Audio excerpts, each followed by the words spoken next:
ரொம்ப காலமா சோகமான நிகழ்வுகளே நல்லதே நடக்கல. ராஜராஜ சோழனுடைய ஆட்சியில கடைசி காலகட்டத்தில பார்த்தீங்கன்னா, ராஜராஜ சோழன் மரணத்தை தழுவுவதற்கு முன்னாலே அமங்கலமான காரியங்கள் நிறைய நடைபெற்றன. ராஜராஜ சோழன் மறைந்து விடுகிறான். அவருக்கு ஒரு பொண்ணு, ஒரு பையன். பொண்ணோட பேரு குந்தவை. பையனோட பேரு ராஜேந்திர சோழன்.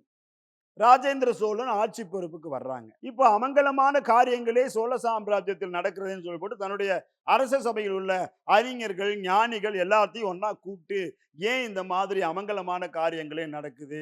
சோழ நாடு எப்படிப்பட்ட நாடு? ஏன் இப்படி இருக்குது? இது எப்படி விஸ்தரிக்கிறதுன்னு கேட்கிறபோது, சோழ நாடு மீண்டும் தழைக்க வேண்டும் என்று சொன்னால், சித்தர்களினுடைய சாபத்திலிருந்து விடுதலையாக வேண்டும். நீங்க இது போல ஒரு கோவிலை ஜெயங்கொண்டத்துல கட்டுங்க.